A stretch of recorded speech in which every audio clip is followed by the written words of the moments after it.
Hello, everyone. You are listening to the latest Flyers Talk podcast. I am Jordan Hall, and we are going to get into our latest three takeaways as the Flyers stretch drive really heats up here. Their path to the playoffs is certainly stiffening when you look at the stretch they're in with their schedule and their depth at a critical position really evaporating. But they're in a good spot. They're in third place of the Metropolitan Division, a spot they've held since the end of January. Hockey Reference gives them a little over a 70% chance to make the playoffs. They could grab that third place spot in the division that they've held, or they could have a chance at the second wild card spot. But we're going to get into it all here in our latest three takeaways. So this first takeaway I have is I think we're seeing just how effective the Sean Walker-Nick Seeler pair was for the Flyers. And for the Flyers, they lost that pair in one day. One day, it was 2 days before the trade deadline. They moved Sean Walker to the Avalanche. They got a first-round pick, conditional first-round pick in 2025 in that package for Walker. And then Nick Seeler, that same day, was placed on injured reserve, and he's been out since then. So that's quite a blow, and I think a blow we underestimated a little bit early on. At first, all the attention is on the Walker trade and getting a first-round pick and the future being supplemented. And you don't quite realize when you lose Walker and Seeler how much of a hole that created for the Flyers. And that was arguably their most effective defensive pair.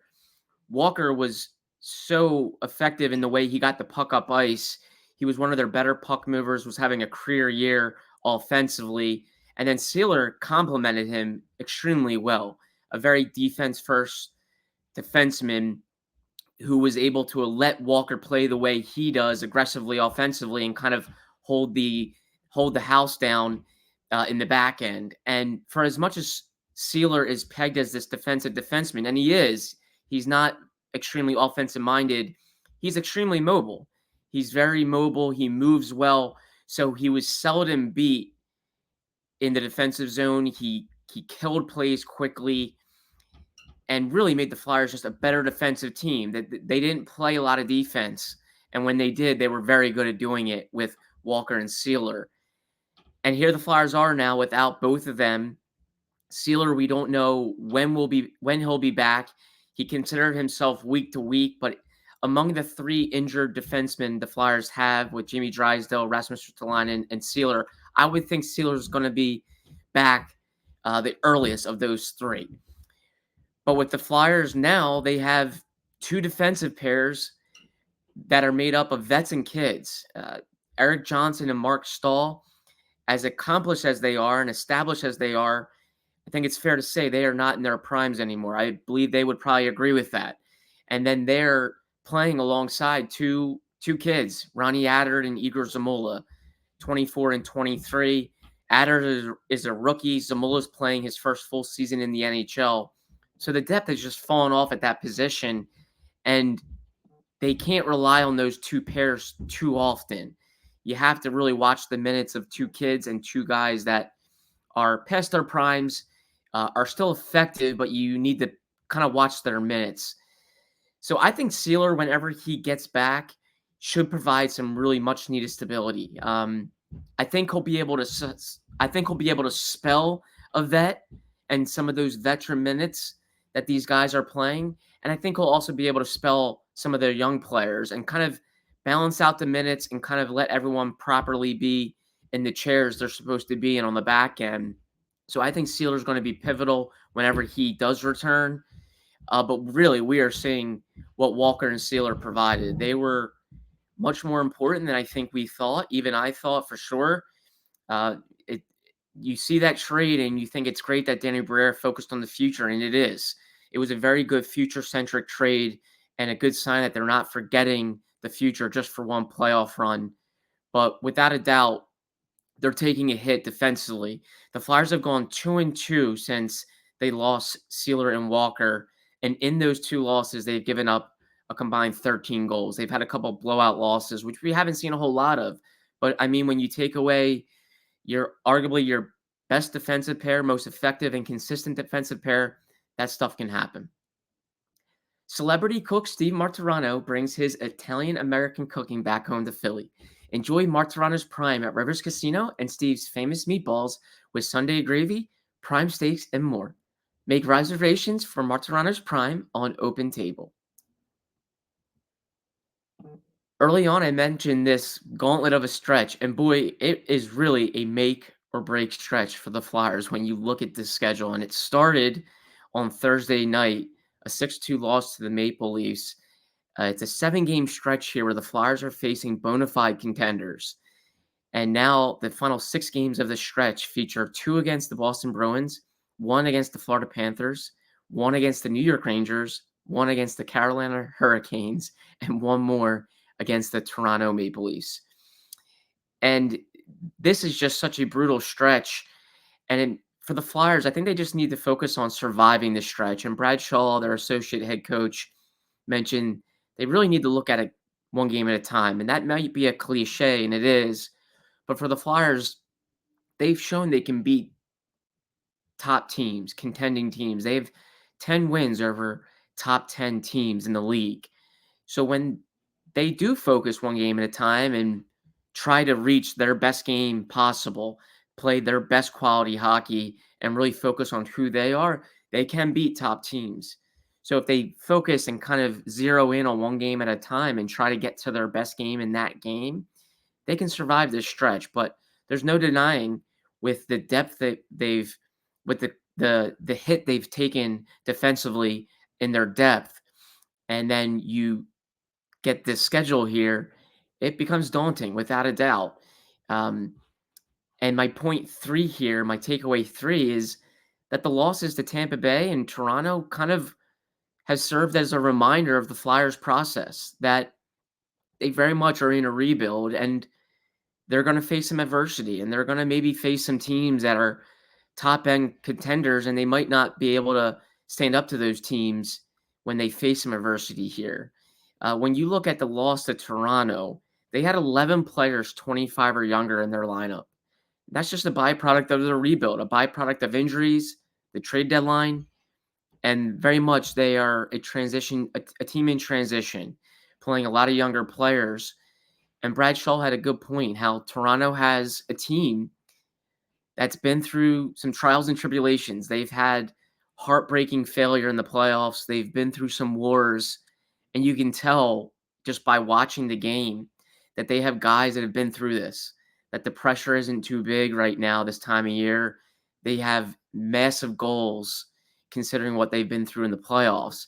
And the Flyers have a lot of players who either one, have not played in the playoffs, or two, don't have a lot of playoff experience. If they have some, it's not a lot. And then really three, a lot of players that are younger and are kind of tasting this for the first time. And Shaw mentioned that they kind of need to realize what it takes day in and day out, game in and game out, the effort it takes this time of year, that you can't have a night off. And I'm not really questioning the Flyers' effort. I think they come ready to play and they know the games are important, but sometimes the team they're playing has been through a little bit more. There's a little more wear and tear there. There's a little more understanding of what it takes in these games. I mean, a 7-0 loss to the Lightning, a team with rich pedigree, couple Stanley Cups, future Hall of Fame goalie, and then a Toronto team that has a superstar in Austin Matthews and really has been through the wars. So we've seen Samuel Ersson be pulled twice now in the last 3 games, and he's a part of that young core, guys that haven't been here yet. It's very easy to forget he's a 24-year-old rookie who's kind of been thrust into number one duties here. And this is just the reality, is that he's going to face some lumps. I mean, I don't think anyone expected him to be perfect down the stretch. He probably spoiled a lot of people with how well he played in some big games. And I think he's got the mental fortitude to respond. He showed it against the Sharks after that 7-0 loss to the Lightning.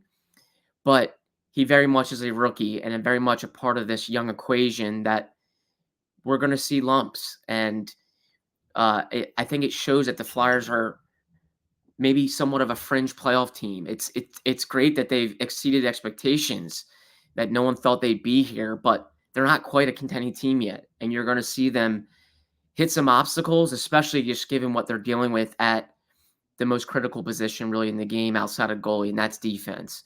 And we've talked all year about their success was spearheaded by exceeding expectations defensively. Everyone on the back end was really exceeding expectations, but now they're missing that second pair. They've had Jamie Drysdale miss time, Rasmus Ristolainen. They're incorporating a new face in Eric Johnson. So you're seeing them hit some hurdles here, and I think this is just the reality of the situation. If they are able to nail down a playoff berth, and I think they still have a decent chance to do it, no one can say they didn't earn it because they're definitely facing some hardships here. And I think a lot of people will debate it, and it'll be a polarizing debate. If they miss the playoffs late in the season, is that a positive or is it a failure? And a lot of people will probably argue, and I think it's justified, that this is what they didn't want. They didn't want a team that's kind of middling in the pack and just barely missing the playoffs. You either want to be really bad and you get a high pick, or you either want to be a contender. I would disagree that I think it's a failure. I think if they're in it and they're playing meaningful games, I think it can be a real positive for some of their young players.